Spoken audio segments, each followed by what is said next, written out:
Welcome back to Adrenaline Water Sports. Today we're going to be hijacking waves and talking about doing something like this behind the boat. We've got some fun stuff in store, so stay tuned. What kind of fun?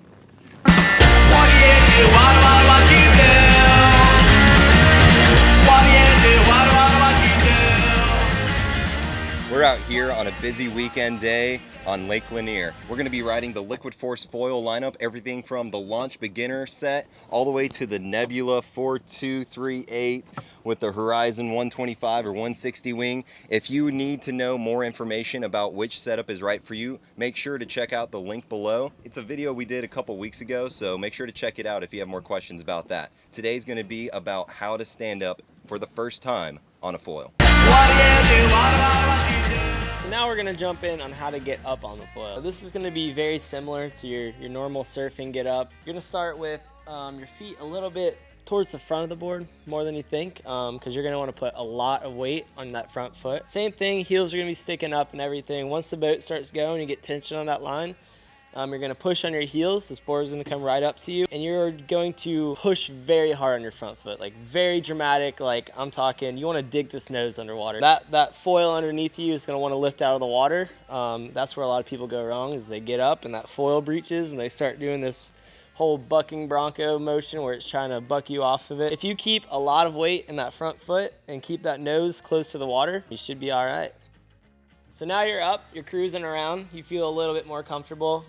You can actually ease a little bit of weight onto your back foot. Not too much to where the foil is gonna breach, but ease a little bit to your back foot. That foil is gonna lift up. You'll be cruising in the wave. So from there on, it's a lot like surfing. You're just gonna be, a foot and a half up above the water, which is a very weird learning curve. You just gotta get comfortable with it, and the more you ride, the better you'll be. When learning to foil, you're destined to fall a few times. Your best goal here is to just jump away from the foil as much as possible. A great way you can practice lifting the foil out of the water is to actually almost ride it just like a normal surfboard, where this is on the water. So you're just gonna put all the weight in your front foot and then slowly ease up as easy as you can up onto your back foot, and this will slowly rise up with you, and then that's a great way to get comfortable with riding the foil behind the boat. Another great way for beginners to learn behind the boat is to actually go on a wakeboard wave to the second roller. So this is a great way to learn how to carve around, and once you get comfortable back there, bring it to the surf rope. There's going to be more energy in that wave, so it's going to give you a lot more lift and a better ride. Before you let go of the rope or do anything fancy, really, you're going to want to learn how to carve. You're really just going to want to exaggerate your hips and your shoulders into that turn.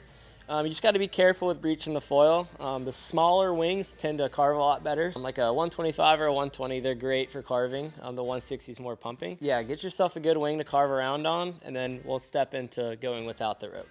So when you want to let go of the rope, it's not going to be much like surfing. So you're actually going to stay a little bit outside that wave instead of in the wave. There's still going to be enough energy there to push you, which is awesome. You can ride these things behind the pontoon boat, jet ski, whatever you want. As long as there's like a little bit of energy there, you can go without the rope. When you want to actually let go of the rope, you're going to even out your weight in your feet. This is going to keep that foil from breaching. You don't want to put too much weight on your back foot. Stay a little bit outside the wave and try and see how long you can go without tension on the rope. Just hold on to that handle and let slack get into that line for as long as possible. From there on out, keep those knees bent, a little bit of weight on your back foot, and you should feel some slack in that line.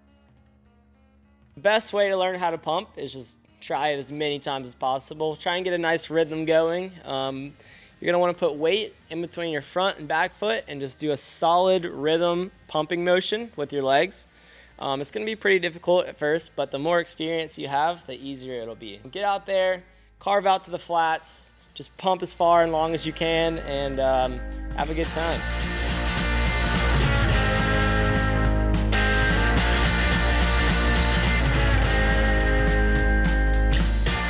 Your first few times foiling might seem a little bit difficult, but it takes people about 5 to 10 tries before they can get up and get comfortable behind the boat. Be sure to practice the basic steps like keeping that weight on your front foot when getting up, and also learning with the rope. It's very, very important to get comfortable with the rope before you even think about letting go of the rope. So be sure you're comfortable behind the boat before you start pumping and doing all the crazy stuff. So the more comfortable you are, the better you're going to be.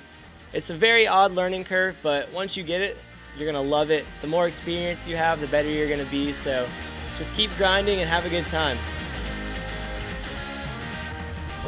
Hey everybody, thanks for watching our foil video. Make sure to like and subscribe. Check out all of our other videos. We have ones coming out every other week. Hope you enjoyed this one. Please subscribe.